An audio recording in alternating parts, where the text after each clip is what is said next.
Pemirsa, ada momen menarik dalam peresmian kali ini, di mana Presiden Prabowo mengibaratkan oknum polisi yang melanggar hukum seperti murid sekolah yang bandel.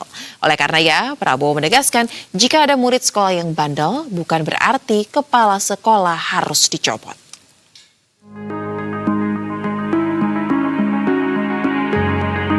Presiden Prabowo Subianto hari ini meresmikan SPPG dan Gudang Ketahanan Pangan Polri di kawasan Palmerah, Jakarta. Momen menarik pun terjadi dalam peresmian kali ini, di mana dalam sambutannya Presiden Prabowo mengibaratkan oknum polisi yang melanggar hukum seperti murid sekolah yang bandel. Prabowo juga kembali menegaskan jika ada oknum yang bermasalah di institusi, maka harus ditindak, bukan pimpinannya yang dicopot atau institusi yang dibubarkan. Kalau ada dalam institusi ratusan ribu orang, kalau ada yang nggak benar, ya tindak. Saya ibaratkan kalau ada sekolah, murid-muridnya ada yang brengsek, ada yang tawur-tawuran, ada yang kurang ajar, ada yang ini. Muridnya, bukan kepala sekolahnya yang dicopot. Keliru itu. Terbalik, bukan sekolahnya ditutup. Tapi nggak apa-apa, ini adalah risiko seorang pemimpin. Ya, kau itu dikasih bintang di sini itu untuk tahan banting, tahan maki-maki, tahan serangan, ya kan? Apalagi serangannya di sosmed, ya kan? Ya, sosmed itu banyak apa itu? Banyak buzzer apa? Buzzer, ya kan? Jadi kita harus tegar, yang jelas kita buktikan kepada rakyat. Hari ini saya harus mengatakan bahwa saya bangga dan puas.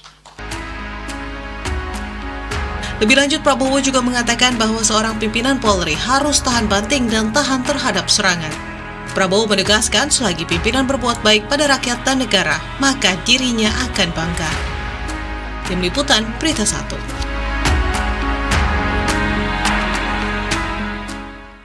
Sementara itu pemirsa, Ketua Komisi 3 DPR RI Habibur Rahman mewanti-wanti terkait dengan reformasi Polri. Habibur Rahman menyebut ada pihak yang mencoba menunggangi program itu. Salam presisi. Dalam keterangannya, Ketua Komisi 3 DPR RI Habibur Rahman mengatakan pihak-pihak yang menunggangi itu adalah oknum-oknum yang mengklaim mendorong percepatan reformasi Polri, namun ternyata memiliki agenda lain seperti dendam politik ataupun eksistensialis pribadi yang berlebihan. Habibur Rahman juga mengatakan narasi yang mereka dengungkan berbeda ekstrim dengan semangat reformasi Polri yang tertuang dalam undang-undang yang salah satunya di mana posisi Polri di bawah kendali langsung Presiden dengan pengawasan DPR. Polda Sumatera Utara, saya 2 kali datang ke Polda, nggak bisa ketemu karena dia di lapangan. Assalamualaikum warahmatullahi wabarakatuh. Waspada penumpang gelap reformasi Polri. Kita harus mewaspadai penumpang gelap reformasi Polri. Mereka adalah oknum-oknum yang mengklaim mendorong percepatan reformasi Polri, namun ternyata memiliki agenda lain seperti dendam politik atau eksistensialisme pribadi yang berlebihan. Mereka bisa saja mantan pejabat yang dahulu punya kewenangan ikut menentukan arah kebijakan pemerintah terkait Polri, namun justru saat itu tidak melakukan apa-apa yang signifikan. Mereka juga kerap mengumbar cerita-cerita yang menyudutkan institusi Polri tanpa data yang jelas dan tanpa bisa dikonfirmasi kebenarannya. Narasi yang mereka dengungkan berbeda ekstrim dengan semangat reformasi Polri yang tertuang dalam pasal 30 Undang-Undang Dasar 1945 dan TAP MPR nomor 7 tahun 2000, yakni posisi Polri yang di bawah kendali langsung Presiden dengan pengawasan DPR. Dengan kekuatan pengaruhnya, bisa saja mereka ini mempengaruhi sebagian masyarakat sehingga menyuarakan hal yang sama. Yang perlu digarisbawahi, narasi mereka bisa memperlemah Polri dan sekaligus memperlemah pemerintahan Pak Prabowo dan tentu saja pada akhirnya memperlemah Dan langsung saja pemirsa, kita akan membahas lebih lanjut terkait dengan hal ini bersama dengan sejumlah narasumber yang telah terhubung melalui sambungan virtual. Ada Ketua Penasehat Ahli Polri, Komjen Pol Purnawirawan Ito Sumardi, dan anggota Komisi 3 DPR RI Muhammad Nasir Jamil. Halo, selamat malam Bapak-Bapak. Selamat malam Mbak Sosa, selamat malam Bang Nasir. Baik, sepertinya Bang Nasir Jamil masih dalam proses bergabung nih Pak Ito, tapi tidak mengapa, sambil kita tunggu saya ingin ke Pak Ito terlebih dahulu. Pak Ito, Ketua Komisi 3 DPR RI mengatakan perlu hati-hati dengan adanya pihak-pihak yang ingin menunggangi reformasi Polri.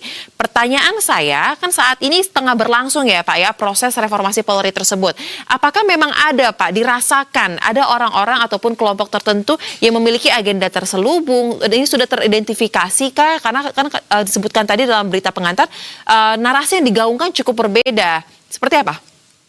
Ya, pertama tentunya saya sangat mengapresiasi ya Ketua Komisi 3 yang merupakan mitra dari kepolisian, Pak Habibur Rahman ya. Tentunya beliau yang sangat tahu bagaimana yang saat ini proses reformasi Polri sedang berjalan. Nah, saya sependapat yang mengatakan bahwa saya sendiri merasakan ya Mbak ya, sebagai Purnawirawan Polri, sebagai penasihat ahli Kapolri, banyak pihak-pihak yang memanfaatkan ya, yang seolah-olah mengklaim mendukung percepatan reformasi tapi agendanya berbeda. Misalnya mendesak penempatan Polri di bawah kementerian, mendesak dicopotnya Pak Kapolri ya. Kemudian itu yang disampaikan menurut saya adalah karena ya saya sependapat ada dendam politik ataupun orang-orang yang memang pernah bermasalah dengan kepolisian atau mungkin mereka sakit hati dengan institusinya. Nah tentunya di sini kan apa yang disampaikan melalui media sosial yang saat ini memang sangat marak, ini bisa saja memprovokasi masyarakat seolah-olah itu benar. Dan perlu tahu Mbak saya bahwa kementerian itu kan jabatan politik. Kalau kepolisian di bawah jabatan politik, maka tentunya akan sangat mudah polisi menjadi alat politik. Dan juga jangan lupa bahwa Undang-Undang nomor 30, pasal 30 Undang-Undang 45, maupun TAP MPR nomor 7 tahun 2000 itu kan sudah mengatakan bahwa Polri berada di bawah kendali langsung Presiden dan di bawah pengawasan DPR. Nah, sehingga di sini kan ini semangat reformasi adalah salah satu adalah hasilnya Polri langsung berada di bawah Presiden. Sehingga Presiden bisa mempunyai kendali langsung terhadap Polri dan tidak bisa dijadikan alat politik. Ya kalau di bawah kementerian tentunya Polri akan sangat mudah dibawa ke arah politik dan Presiden pun juga akan memiliki birokrasi harus melalui kementerian. Saya kira apa yang disampaikan oleh Bapak Ketua Komisi 3 itu betul-betul sesuai dengan semangat reformasi dan juga tentu berharap agar masyarakat perlu waspadai karena banyak oknum termasuk dari internal Polri sendiri ya karena mereka sakit hati dan lain sebagainya. Tapi tentunya ini kan tidak bisa kemudian lembaga yang harus dikorbankan. Saya kira itu pendapat saya Mbak ya. Baik. Nah sepertinya Bang Nasir Jamil nih mewakili Komisi 3 DPR RI sudah bergabung bersama dengan kita di dialog malam hari ini. Bang Nasir Jamil apakah sudah mendengar suara dari studio? Iya, saya sudah mendengar. Baik, Bang Nasir Jamil tadi kurang lebih Pak Ito menyampaikan apresiasi ya kepada Komisi 3 DPR RI karena memberikan atensi yang sangat-sangat penting untuk reformasi Polri ini. Tapi Bang Nasir, agar apa yang disampaikan ini tidak hanya menjadi suatu hal yang asumsi, apa mungkin Bang Nasir bisa memberikan salah satu bukti ataupun contoh konkret mengenai kalimat menunggangi reformasi Polri? Karena ini juga dikhawatirkan jangan sampai kalimat ini ataupun praduga ini memarjinalkan terkait dengan kritik yang disampaikan oleh publik nih Bang. Terima kasih Pak Ito yang sudah sempat menyampaikan beberapa hal dan saya sudah mendengar tadi. Dan sebenarnya apa yang disampaikan oleh Ketua Komisi 3 itu semacam warning ya kepada kita semua ya bahwa mari kita sikapi secara lapang dada dan pikiran yang jernih terkait dengan upaya untuk melakukan reformasi di tubuh kepolisian. Sebenarnya kalau kita mau jujur ya reformasi kepolisian itu sudah dilakukan sejak reformasi bergulir di Indonesia. Jadi pada waktu itu pemisahan ya Polri dari ABRI yang sekarang menjadi TNI itu adalah amanah daripada reformasi, itu adalah amanah daripada konstitusi dan juga TAP MPR. Dan waktu itu kita sadar bahwa situasi dan kondisi di masa Orde Baru memang menempatkan semua itu menjadi alat kekuasaan. Oleh karena itu ketika reformasi dikembalikan lagi posisinya sebagai alat negara. Dan karena dia menjadi alat negara, maka pada waktu itu pembentuk undang-undang ya bersama pemerintah ya dan juga DPR menyepakati ya sebuah konsensus yang dituangkan dalam konstitusi pasal 30 ya ayat 4 kalau saya tidak salah dan TAP MPR bahwa kedudukan polisi Republik Indonesia itu di bawah presiden dan bertanggung jawab kepada presiden. Memang seperti yang dikatakan oleh Pak Ito, dalam setiap upaya perubahan selalu saja ada pihak-pihak yang berusaha untuk memancing di air keruh. Ya. Dan tentu saja kami di Komisi 3 tentu yang sudah bermitra dengan Kepolisian Republik Indonesia mengamati ya sejak awal ya upaya-upaya untuk membenahi Kepolisian Republik Indonesia bahwa ada masalah di tubuh kepolisian, kita tidak bisa menutup mata. Ya, kita tidak bisa menutup mata. Tapi juga kita tidak boleh menutup mata keberhasilan-keberhasilan yang dilakukan oleh Kepolisian Republik Indonesia, baik tugasnya dalam pemberantasan atau penegakan hukum dan juga upaya pembenahan secara internal. Dan memang saya juga harus akui tidak mudah juga mengurus 400.000 anggota Polri ya lebih kurang ya di Indonesia ini. Nah, karena itu memang butuh satu komitmen bersama. Jadi orang-orang yang dulu diamanahkan oleh negara misalnya untuk membenahi institusi kepolisian tapi dia tidak lakukan ya misalnya Menko Polhukam ya kalau sekarang kan Polkam gitu ya Menko Polhukam ya seharusnya kan dia sebagai ex officio Ketua Kompolnas, ya itu seharusnya kan memberikan arah dan kebijakan terkait dengan reformasi di tubuh kepolisian. Jadi kalau hari ini kemudian ada suara-suara ya katakanlah berusaha untuk ya mengebiri atau katakanlah upaya-upaya untuk ya saya katakan tadi seperti memancing air keruh ya memancing di air keruh ya saya pikir ini ya tentu saja sesuatu yang patut untuk kita sikapi secara dewasa ya. Jadi Pak Ito tadi sudah menjelaskan ya bahwa ada juga oknum-oknum di internal yang berusaha untuk memanfaatkan ini. Jadi kami katakan bahwa reformasi struktural, kemudian instrumental dan kultural memang sedang berjalan dan memang diakui oleh banyak pihak upaya untuk mengubah kultur memang masih berjalan ya, dan ini memang bukan suatu hal yang mudah untuk dilakukan. Nah, karena itu butuh keteladanan ya dari pimpinan dan itu sudah disampaikan oleh Pak Kapolri Pak Sigit misalnya bahwa ikan busuk itu berasal dari kepala. Baik. Nah, kalau begitu, Pak Ito, bagaimana sejauh ini sepanjang pengetahuan Anda ya, Polri dan juga tim yang terlibat dalam reformasi Polri ini memastikan bahwa reformasi Polri ini berjalan sesuai dengan harapan tanpa adanya intervensi ataupun suara-suara miring yang tendensinya adalah seperti menunggangi reformasi Polri itu. Dan juga boleh diupdate juga Pak terkait dengan reformasi Polri ini, apakah ada hal yang lebih diutamakan terlebih dahulu, perubahan secara kebudayaan atau struktur kelembagaannya dulu Kak, atau berjalan beriringan keduanya? Ya, saya menjawab yang terakhir Mbak, memang yang dilakukan saat ini adalah dilakukan secara simultan ya. Kami dari penasihat ahli Kapolri ini kan terdiri dari 32 orang yang dari anggota Polri-nya cuma 3, yang lain adalah unsur masyarakat, cendekiawan ya, para akademisi ya. Kita selalu melakukan rapat-rapat mengevaluasi berbagai permasalahan atau isu-isu yang saat ini muncul di permukaan ya. Kita tidak diam saja Mbak ya. Isu itu menjadi masukan bagi kita. Apakah itu memang isu yang benar yang perlu kita tindak lanjuti ataukah hanya merupakan sesuatu yang sifatnya hoax? Nih zaman medsos sekarang Pak Nasir Jamil tahu banget tuh hoax itu paling gampang ya untuk membuat satu pembusukan ke dalam. Nah, oleh karena itu apa yang dilakukan saat ini adalah betul dikatakan Pak Nasir Jamil, kita fokus secara simultan dan terutama kepada kultur ya. Betul, memang merubah kultur itu tidak mudah Mbak. Tidak semudah membalik telapak tangan ya. Namun demikian tentunya apa yang disampaikan Pak Nasir itu betul ya. Apa yang sekarang berbicara tentang masalah reformasi Polri itu, mereka itu seperti tidak memahami atau tutup mata dengan sejarah reformasi itu sendiri. Mengapa Polri harus terpisah dan berada di bawah presiden dan diawasi oleh DPR. Komisi 3 itu adalah mitra yang mengawasi segala permasalahan. Ada lagi Kompolnas ya. Nah tentunya nanti Kompolnas juga kita harapkan bisa menjadi satu lembaga yang memiliki undang-undang sendiri.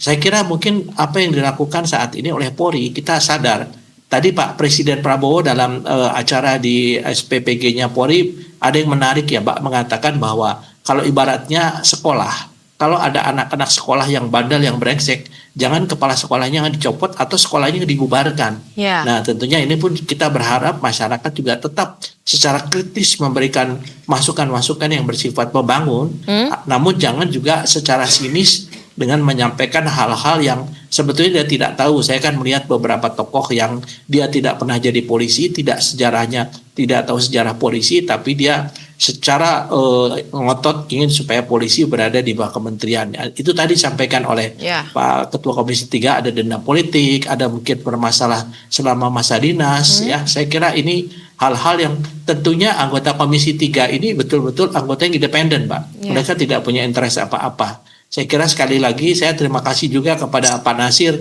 kepada Pak Habibur Rahman ya, dengan teman-teman Komisi 3 yang masih tetap kita teguh untuk bagaimana mempertahankan hasil reformasi ini, kita pertahankan. Jangan kita mundur ke zaman dulu ya, saat sebelum reformasi. Demikian Mbak Sosa. Baik, nah meskipun kita tahu bersama, kita sepakat bahwa terkait dengan perubahan khususnya mengenai budaya, ini bukan hal yang mudah, tidak dalam satu malam bisa kita lihat hasilnya. Tetapi mungkin Komisi 3 DPR RI sebagai mitra kerja dari Polri kan juga menjalankan fungsi pengawasan. Pertanyaannya Bang Nasir, apakah sudah ada ditetapkan mungkin terkait dengan target atau indikator kinerja untuk mengukur progres by the time-nya nih? Setidaknya per berapa lama sekali mungkin yang sudah dirancang, atau seperti apa kira-kira strategi yang dilakukan untuk memastikan tetap on the track nih Bang, silakan. Ya, pertama kami Komisi 3 itu kan punya tanggung jawab ya untuk menjaga institusi kepolisian agar on the track dalam menjalankan tugasnya sebagaimana yang diamanatkan oleh konstitusi.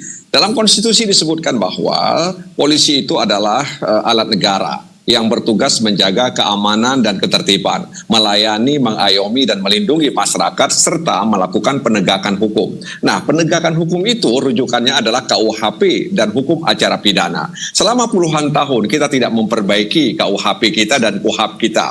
Nah, kemarin ya di tahun 2022, kemudian di tahun 2024, kita menyelesaikan KUHP dan KUHAP kita. Itulah yang menjadi rujukan bagi anggota kepolisian ketika dia melakukan penegakan hukum. Jadi kalau kita melihat KUHP nasional kita, KUHAP nasional kita, itu sudah memberikan protek kepada perlindungan terhadap hak asasi manusia. Sehingga upaya-upaya paksa yang dilakukan oleh aparat kepolisian dalam penegakan hukum itu tidak mudah untuk dilakukan. Jadi KUHP atau KUHAP khususnya itu mencegah kewenangan atau kesewenang-wenangan lah kira-kira yang akan berpotensi dilakukan oleh aparat penegak hukum. Jadi di satu sisi kami sudah menyiapkan bersama pemerintah instrumen KUHP dan KUHAP. Dan tentu saja tidak semua, katakanlah karena ini baru, belum bisa disosialisasikan secara masif. Nah, oleh karena itu memang KUHP dan KUHAP yang baru itu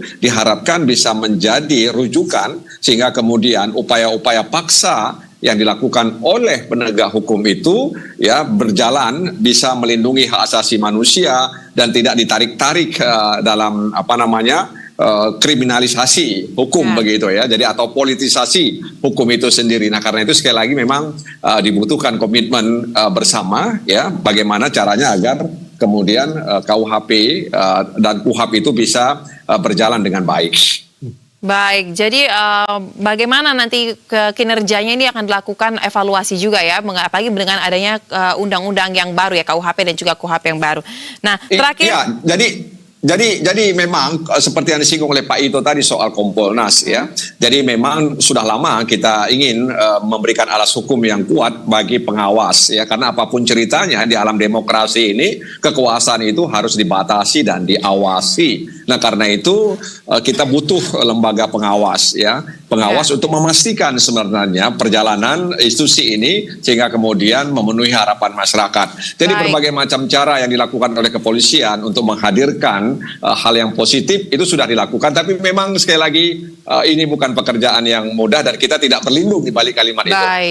Baik, terakhir mungkin kesempatan kepada Pak Ito sebagai penasehat ahli Kapolri, penegasan Pak Ito, Anda kan ketua Dewan Penasehatnya, memastikan juga kepada masyarakat bahwa reformasi Polri ini akan tetap memberikan hasil yang sesuai dengan diharapkan. Singkat saja seperti apa Pak Ito?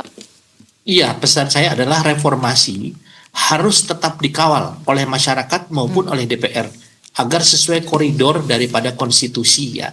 Meskipun ada beberapa kesalahan dilakukan oleh Oknum Polri, tapi tetap masyarakat maupun DPR tentunya kita berharap hasil reformasi tetap dipertahankan, itu Polri berada di bawah Presiden secara langsung. Demikian Mbak Sasa. Baik, kita akan kawal terus dan harapannya tentu sama, jangan ada yang menunggangi reformasi Polri ini agar tidak ada intervensi yang akhirnya membuat reformasi Polri keluar dari track yang seharusnya. Terima kasih untuk diskusi yang menarik Pak Ito dan juga Bang Nasir Jamil. Salam sehat, selamat kembali beraktivitas. Pak Rajid. Terima kasih Pak Ito. Ya, Assalamualaikum.